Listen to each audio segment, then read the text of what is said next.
Je suis la fille d'un résistant, Jean-Bernard Dufort, à Sierre-de-Rivière, et ce que je vais vous conter, c'est ce qu'il m'avait raconté lorsque j'étais enfant. Lors de parachutage d'armes dans la commune, dans la montagne, qu'il allait donc récupérer des valises d'armes, ces parachutages, nous ne conservions que la toile des parachutes. Et j'ai porté pendant des années des chemisiers et des robes en toile de parachute, dont j'étais très fière. Mais l'inconvénient, c'était que c'était toujours vert.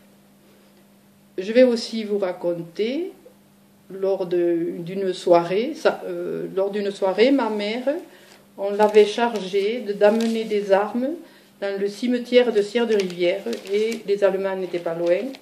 Et pour les tromper, ces armes avaient été placées dans un tombereau, et on avait recouvert tout ça de fumier, et elle est partie avec l'attelage déposer les armes au cimetière. Je ne vous raconte pas le stress et l'angoisse qu'elle avait eue. Lorsqu'elle était très âgée, elle le racontait encore. Les Allemands elle n'a pas eu l'occasion de rencontrer les Allemands, et elle était très rassurée. Mais je vais aussi vous raconter qu'on avait caché un jeune Belge juif, et lorsque les Allemands sont venus dans le village, on a couché ma grand-mère dans son lit. Elle a dit qu'elle était malade, et le petit juif, qui avait quand même 17 ou 18 ans, il s'est étendu sous le lit de façon que les Allemands ne le trouvent pas. Donc ce juif a été caché. Il a regagné la Belgique 1 ou 2 années plus tard, mais nous avons coupé les ponts par hasard, c'est la vie, parce que lorsqu'il est revenu voir mes parents étaient décédés et nous n'étions pas là. Voilà. Qui a eu la médaille du juste. Non, dis-le. Mais c'est bon, je couperai des choses. Mon père n'a pas eu la médaille des justes. Elle ne lui a pas été attribuée. Elle a été attribuée à d'autres. Mais dis que c'est de ta famille. Dis-le, la médaille du juste a été attribuée à ma famille. Non. Si. Je veux pas le dire. Pourquoi? Mais non, elle a été attribuée à d'autres. Elle a été attribuée à d'autres d'une façon injuste. Non, pas nous. Voilà. Si, mais après, vous pouvez les couper. Oui, on coupe. Allez, à toi maintenant. Ah, j'ai mis pause, c'est tellement long ce truc. Là, ok, donc stop. Oui, je me présente. Je suis un fils de résistant, moi aussi. Je suis le grand-père de Lisa. Et mon père travaillait à la CNCF. Il y a fort longtemps, j'étais petit, puisque je suis né en décembre 1938, et ça s'est passé donc, en juin 1944. Donc si je compte bien, je devais avoir dans les 5 ans et demi par là. Et mon père avait un jardin, travaillait un jardin, autour de Montrégeau. Et je me rappelle que c'était donc un soir d'été, début juin, et tout d'un coup on a entendu une grande explosion. Une grande explosion et une grande déflagration et un grand éclat on a vu que quelque chose s'était passé. Comme j'étais tout petit, mon père ne m'a rien dit, naturellement. Il me l'a raconté plus tard. C'était un acte, comme disaient les Allemands, de sabotage de la résistance. Et mon père était au courant en tant que cheminot, mais il ne m'a rien dit. Comme j'étais tout petit, que je n'avais pas encore raconté par là pour le prendre, pour le killer des ennuis. Et c'était un train d'approvisionnement en carburant et qui passait à Montrégeau et qui se dirigeait certainement vers les lieux du débarquement en Normandie.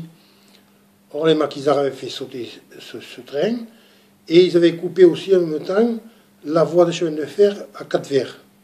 Voilà, je me rappelle de cette anecdote.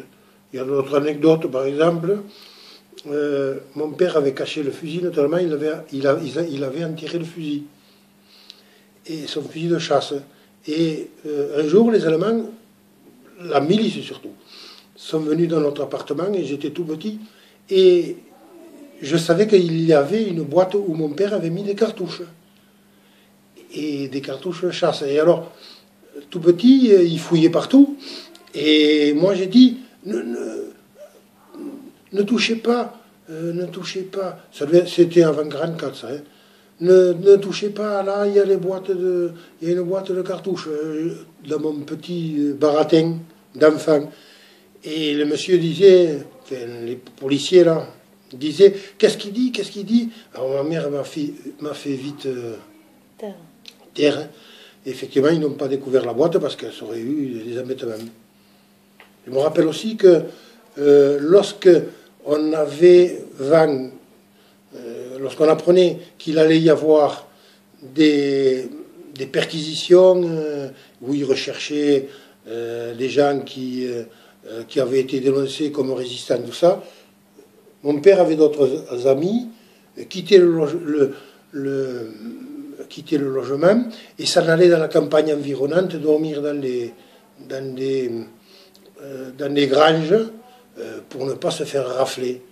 Et naturellement, au bout de 2 ou 3 jours, quand il n'y avait plus de danger, on les rappelait. On leur disait de revenir, qu'ils étaient tranquilles. Voilà. Après, d'autres souvenirs... je sais que dans les Amirats, il y avait un maquis de FTP qui s'appelait le maquis de Nistos. Et aussi faisait des excursions en bas. Donc un des grands meneurs avait été, un des grands résistants, avait été M. Borde, Pierre Borde. Ça avait été un grand résistant aussi. Notamment, il avait fait exploser, il était venu miner le pont dit Eiffel, à côté de Montrégeau, là, qui est à côté du lac actuellement. Il avait fait éclater, péter, parce que ça empêchait naturellement les communications des Allemands qui s'affairaient à remonter toutes leurs unités en 1944, en juin 1944, pour essayer d'arrêter le débarquement là-bas, en Normandie. Et voilà, et à cette époque-là aussi, j'ai appris par la suite que mon père ayant été dans le maquis, et il y avait des Allemands qui essayaient de s'échapper par voie ferrée, par route, vers l'Espagne. Surtout par route, puisque la voie ferrée va vers les Chaumes, mais surtout par route. La route qui passe à Saint-Béat. Et donc ils étaient là dans la montagne, et ils avaient un armement assez succinct. Hein. Ils avaient quelques mortiers, et ils avaient... des mortiers, je ne me rappelle même pas, des fusils, quelques fusils, tout ça. Et ils avaient fait un tir de barrage sur la colonne allemande qui se dirigeait vers l'Espagne. Ça devait être aussi en juin, par là, 1944. Et naturellement, ils étaient beaucoup plus armés. Les Allemands qui étaient dans la colonne ont tiré dans la montagne, à l'aveugle, mais ont tiré au mortier. Et alors ça commençait à chauffer. Donc, les maquisards qui étaient sur la montagne, là, en haut de la route, sont partis. Et je me rappelle l'anecdote que mon père m'avait dit, que justement, pour ne pas... Parce qu'il y a des endroits, ils étaient obligés de passer dans les pelouses. Et pour ne pas que les Allemands règlent bien leur tir, ils les faisaient monter en zigzag. Voilà. Et dans la fuite, mon père m'avait dit ça, il portait un fusil mitrailleur. Et le fusil mitrailleur était... il courait tellement qu'il devait y avoir du stress là. Hein. Et mon père était un peu fort et il tirait la langue. Et lorsqu'il est arrivé à moi, il s'est aperçu qu'en définitive, le fusil mitrailleur était tombé. Et alors, bon, il était tombé, le fusil mitrailleur, et son chef de groupe lui avait dit, bon, Christian, il faut repartir, aller chercher le fusil mitrailleur. Et mon père avait désobéi. Il avait désobéi parce que ça chauffait par là-bas. Mais bon, il a rattrapé le coup puisqu'il y a été le lendemain matin et le fusil mitrailleur, il l'a retrouvé. Voilà, je me rappelle de ces anecdotes-là. 1, 2, 3.